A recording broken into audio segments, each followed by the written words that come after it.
26/11/2008లో బాంబేలో ఒక terrorist attack జరిగింది.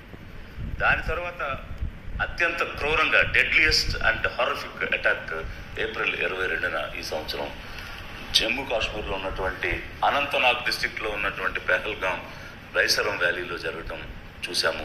ఈ అత్యంత దారుణంగా మనుషుల్ని కిరాతకంగా చంపేయటం అనేటువంటిది, భారతీయుల్ని చంపేయటం అనేటువంటిది లిబరేషన్ కాంగ్రెస్ పార్టీ ఖండిస్తూ ఆ కుటుంబాలకు my deepest condolences I'm paying to the bereaved family members. మరి ఈ సంఘటన జరిగిన వెంటనే ఆల్ పార్టీ మీటింగ్ న్యూఢిల్లీలో జరిగింది. అది ఆశించదగినటువంటి అంశం. ఎందుకనంటే దేశ భద్రతకు ముప్పు వచ్చినప్పుడు రాజకీయ పార్టీలన్నీ కూర్చుని చర్చించి ఏం చేయాలనేటువంటి ఒక ఆలోచన చేయడం అనేటువంటిది ఎంతో మంచి ఆలోచన. అయితే అంత ముఖ్యమైనటువంటి సమావేశానికి ప్రధానమంత్రి హాజరు కాకపోవడం, ప్రజలు, నేను చెప్తున్న ప్రతి విషయాన్ని కూడా ప్రజలను ఆలోచించమని నేను కోరుతున్నాను. ఆ మీటింగ్లో అన్ని పార్టీలు కూడా రాజకీయాలకు ఇది సమయం కాదు, ప్రధానమంత్రి ఏ నిర్ణయం తీసుకున్నా పూర్తి స్థాయి మద్దతునిస్తామని చెప్పి ముక్త కంఠంతో ప్రకటించడం జరిగింది. లిబరేషన్ కాంగ్రెస్ పార్టీ మాకు ఎమ్మెల్యేలు ఎంపీలు లేకపోయినా కూడా ఒక రాజకీయ పార్టీగా ప్రజలకు అండదండగా ఉండాల్సి పార్టీగా, ప్రజల కోసం పనిచేసేటువంటి పార్టీగా ప్రధాని ఏ నిర్ణయం తీసుకుని ముందుకు వెళ్ళినా, ఉగ్రవాదాన్ని మట్టు పెట్టడానికి, తుడిచిపెట్టడానికి ఏ అడుగు వేసినా కూడా పూర్తి స్థాయి మద్దతునిస్తాం, ప్రధాని వెంట ఉంటామని లిబరేషన్ కాంగ్రెస్ పార్టీ ప్రకటన చేస్తూ ఉన్నది. మరి ఈ అటాక్ ఎక్కడ జరిగింది? కాశ్మీర్లో జరిగింది. కాశ్మీర్ అనేటువంటిది ఒక సుందరమైనటువంటి ప్రదేశం. ఇండియాలో ఉన్నటువంటి యూరోప్, కాశ్మీర్లో ఉన్నటువంటి ఈ బైసరం వ్యాలీ, పెహల్గాం ఒక స్విట్జర్లాండ్ లాగా ఉంటుంది. దానికి మినీ స్విట్జర్లాండ్ అనేటువంటి పేరు కూడా ఉంది. నేను వ్యక్తిగతంగా కాశ్మీర్ వెళ్ళాను. ఐఏఎస్ ట్రైనింగ్లో భారత్ దర్శన్లో భాగంగా కాశ్మీర్కి వెళ్ళినప్పుడు మేము తిరిగినటువంటి ప్రదేశాలకు మాకు ఎస్కాట్ ఉన్నది, పైలట్స్ ఉన్నారు, పూర్తి స్థాయి భద్రతతో తిరిగాం. కానీ వ్యక్తిగత హోదాలో కూడా ఫ్యామిలీతో కాశ్మీర్కి వెళ్ళడం జరిగింది. లే కానీ, లడఖ్లో ఉన్నటువంటి పాంగాంగ్సో లేక్ కానీ, నుబ్రా వ్యాలీ కానీ, కొంపాస్ బుద్ధిస్ట్ మానిస్టరీస్ కానీ, గుల్మార్గ్ కానీ, సోన్మార్గ్ కానీ, పెహల్గాం కానీ, దాల్ లేక్ కానీ, ఇవన్నీ కూడా ఎంతో సుందరమైనటువంటి ప్రదేశాలు. అయితే నేను వ్యక్తిగత హోదాలో వెళ్ళినప్పుడు, నా ఫ్యామిలీతో వెళ్ళినప్పుడు కూడా నేను చూశాను, ప్రతి వ్యాంటేజ్ పాయింట్లో సెక్యూరిటీ ఫోర్సెస్ ఉండడం, పోలీస్ పికెట్స్ ఉండడం, ఎక్కడెక్కడ అయితే టూరిస్టులు ఎక్కువ మంది వస్తారో చూస్తారో అక్కడ అందుబాటులో సెక్యూరిటీ ఫోర్స్ ఉండటం నేను కళ్ళారా చూశాను. కానీ ఈరోజు M4 కార్బైన్స్తో, AK-47 గన్స్తో నిర్భేద్యంగా యథేచ్ఛగా వచ్చి మనుషులు నిలబెట్టి పేర్లు అడిగి ప్యాంట్లు ఊడదీయించి మీరెవరు, మీరు కలిమా రిసైడ్ చేయండి, వరుస చెప్పండి అని అడిగి మరీ చంపే అంత సమయం అక్కడ ఉండి, గంటకు పైగా టెర్రరిస్టులు అక్కడ ఉండి ఒక్కొక్కరిని ఇంటరాగేట్ చేసినట్టు, డిసెక్షన్ చేసినట్టు మాట్లాడి చంపే అంత సమయం అక్కడ జరుగుతూ ఉంటే పోలీస్ పికెట్స్ ఏమైంది, సెక్యూరిటీ ఫోర్స్ ఏమైంది, where is QRT, quick response team ఎక్కడ పోయింది? ఒక సెక్షన్ కూడా, ఒక వ్యాంటేజ్ పాయింట్లో వేల మంది టూరిస్టులు గుమ్ముకుడే దగ్గర కనీసం ఒక సెక్షన్ సెక్యూరిటీ ఫోర్స్ కూడా లేకుండా ఉన్నది అని అంటే ఎవరిది బాధ్యత, ఎవరిది accountability? Whose responsibility is this, whose accountability is this? ఇలా భారతీయుల్ని చంపేస్తూ ఉంటే ఎవరిది బాధ్యత ఇది? ఎవరు బాధ్యత తీసుకోవాలి? జనాన్ని ఆలోచించమని నేను కోరుతున్నాను. ప్రివెంటివ్ యాక్షన్ లేదు అంటే ఎలాంటి చర్యలు జరగకుండా ప్రివెంటివ్గా చర్యలు తీసుకునేటువంటి ఒక ఇంటెలిజెన్స్ ద్వారా తీసుకోవాల్సిన చర్యలు ఏమైపోయాయి? అటాక్ జరిగిన తర్వాత తీసుకోవాల్సిన చర్యలు ఏమైపోయాయి? ఆ నలుగురు ఎవరు? వాళ్ళని ఐడెంటిఫై చేశారా?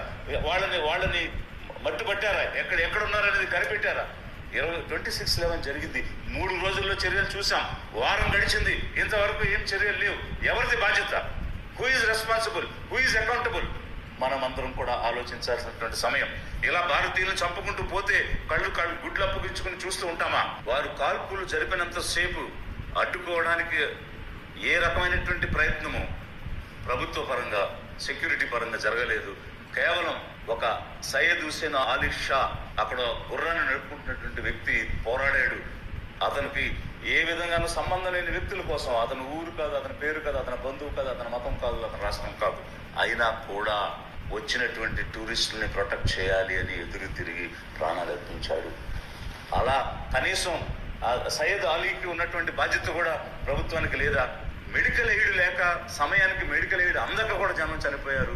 వాళ్ళు వచ్చి టార్గెట్ కంప్లీట్ చేసుకుని తిరిగి వెళ్ళే వరకు కూడా ఏ రకమైనటువంటి రెస్పాన్స్ సెక్యూరిటీ ఫోర్సెస్ నుంచి రాలేదు.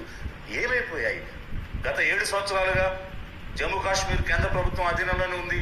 ఇప్పుడు యూనియన్ టెరిటరీగా ఒక ఎన్నిక జరిగినా కూడా ఆ ముఖ్యమంత్రి దగ్గర సెక్యూరిటీ కానీ లా అండ్ ఆర్డర్ కానీ ఆ సబ్జెక్ట్స్ లేకుండా కేవలం ఒక లెఫ్టినెంట్ గవర్నరే సెక్యూరిటీ రివ్యూ అనేటువంటిది చేస్తున్న పరిస్థితిలో మరి ఎవరు బాధ్యత తీసుకోవాలి అనేటువంటిది ఒకవైపు అయితే, మరి 26/11 జరిగినప్పుడు అప్పుడున్నటువంటి home minister Shivraj Patil resign చేశారు. Chief minister Vilasrao Deshmukh Maharashtra chief minister resign చేశారు.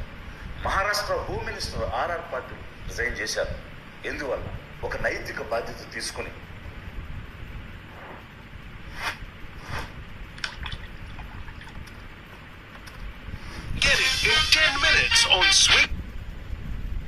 నేరుగా ప్రత్యక్షంగా సంబంధం లేని అంశంలో కూడా వారు నైతికంగా ఆలోచించి రిజైన్ చేశారు.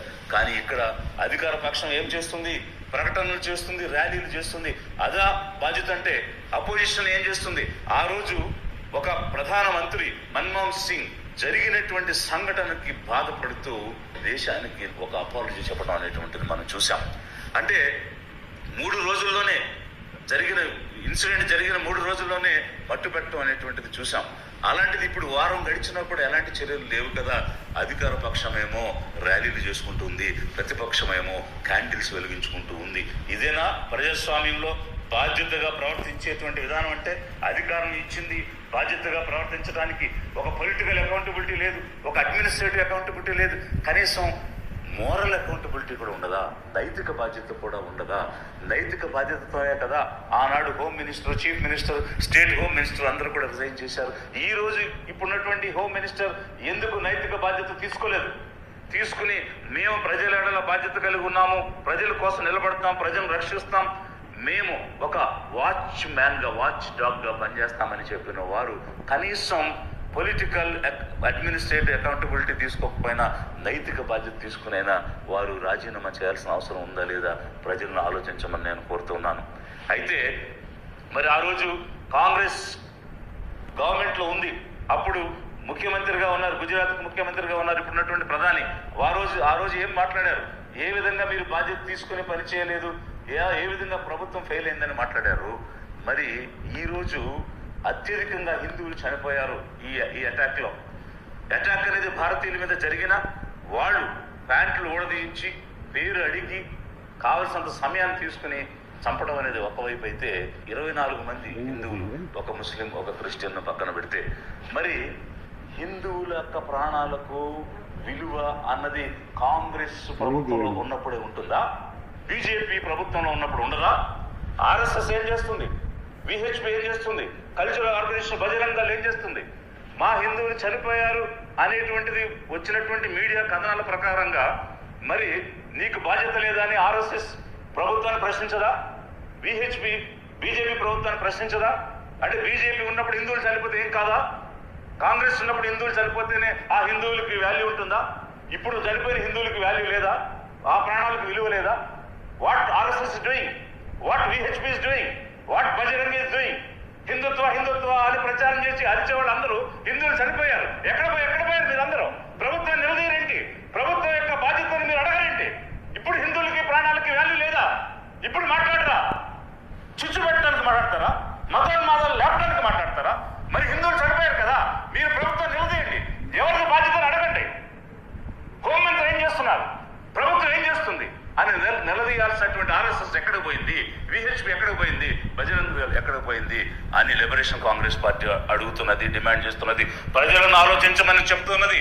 అటాక్ జరిగిన తర్వాత అంటే క్రాస్ బోర్డర్ టెర్రరిజం అనేటువంటి ఆలోచనతోటి ఇమ్మీడియట్ గా కేంద్ర ప్రభుత్వం కొన్ని శాంక్షన్స్ ని తీసుకోవడం, ఒక 5 నిర్ణయాలు చేయడం జనమందరికీ, ప్రజలందరికీ తెలుసు.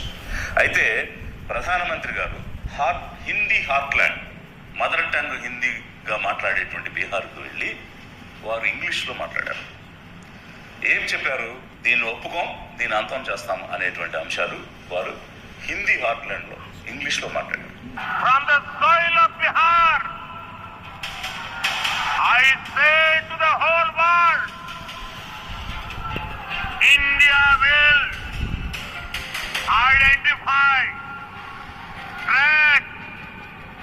punish every terrorist and their backers. వారం గడిచింది, ఎలాంటి చర్యలు మనకు కనిపించడం లేదు. ఒక rogue nation cross border terrorism చేస్తుంటే ఇంత బలమైనటువంటి దేశం, ఒక యుఎన్ సెక్యూరిటీ కౌన్సిల్లో పర్మనెంట్ మెంబర్షిప్ కావాలి మాకు అని అడుగుతున్నటువంటి దేశం ఏం చేస్తుంది? ఏం చర్యలు తీసుకుంటుంది? దీనికి ఏమిటి పరిష్కారం? యుద్ధం ఏమైనా పరిష్కారమా? యుద్ధం అనేటువంటిది పరిష్కారం కాదు. ఎందుకనంటే ఈరోజు 26 కుటుంబాలు ప్రాణాలు కోల్పోయాయి. ఇంత హై పాపులేషన్ ఉన్నటువంటి కంట్రీ, 140 కోట్ల పాపులేషన్ ఉన్నటువంటి కంట్రీ యుద్ధానికి దిగితే ఎక్కడ ఏ చిన్న ఇన్సిడెంట్ జరిగినా వందల్లో, వేలలో, లక్షల్లో జనాన్ని కోల్పోయేటువంటి పరిస్థితి ఉంటుంది.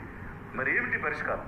ఏ చర్యలు ఎందుకు తీసుకోవడం లేదు కేంద్ర ప్రభుత్వం? ఈరోజు మేము మీడియాలో చూసాం, ఎక్కడికి వెళ్ళినా ఆ దేశ అధ్యక్షులను, ప్రధానులను ఆలింగనం చేసుకోవడం, ఎంతో కార్డియల్ రిలేషన్ మన దేశానికి ఉన్నట్టుగా ప్రధానమంత్రి చూపించడం చూసాము. మరి అమెరికా దగ్గర నుంచి ఇజ్రాయెల్ మీదుగా నేపాల్ వరకు ప్రతి దేశంతోనూ ఎంతో సన్నిహిత సత్సంబంధాలు, కార్డియల్ రిలేషన్స్ ఉన్నప్పుడు ఈ కార్డియల్ రిలేషన్స్, ఈ హగ్గింగ్ యాటిట్యూడ్ ఏదైతే ప్రతి ఒక్కరిని హగ్గు చేసుకున్నామో దానిని దేశ భద్రత కోసం, దేశ సమగ్రత కోసం, దేశాన్ని రక్షించడం కోసం ఉపయోగించుకోవద్దా? ఈరోజు పాకిస్తాన్ క్రాస్ బోర్డర్ టెర్రరిజం చేసింది అనేటువంటి భావన ఈ భారతదేశ ప్రజలందరిలోనూ ఉంది. ప్రభుత్వం దాని మీద ప్రకటన చేస్తూ ఉంది. ఒకప్పుడు రష్యా ఒక పవర్గా, అమెరికా ఒక పవర్గా ఉన్నప్పుడు, మన జవహర్లాల్ నెహ్రూ గారు ప్రైమ్ మినిస్టర్గా ఉన్నప్పుడు రష్యా వైపు ఉండడం అనేటువంటిది జరిగిన సమయంలో చిన్న దేశం అనేటువంటి పాకిస్తాన్కి అండ కావాలి కాబట్టి అమెరికా వైపు వెళ్ళడం, అమెరికాకు కూడా సౌత్ ఏషియాలో ఒక స్థావరం కావాలి కాబట్టి ఒక స్ట్రాటజిక్ లొకేషన్ కోసం పాకిస్తాన్తో కలిసి వారు అక్కడ ఒక బేస్ ఏర్పాటు చేసుకోవడం జరిగింది. కానీ తర్వాత కాలక్రమంలో ఇందిరాగాంధీ గారు ప్రధానమంత్రి అయినప్పుడు నాన్ అలైన్మెంట్ మూమెంట్ అనేటువంటి తీసుకుని మేము ఆ పక్క కాదు, ఈ పక్క కాదు, మేము తటస్థలం అనేటువంటి ఒక NAM అనేటువంటి ఒక మూమెంట్ తీసుకొని వచ్చారు. కోల్డ్ వార్ ఎండ్ అయింది. తర్వాత అమెరికాతో సంబంధాలు పెరిగాయి.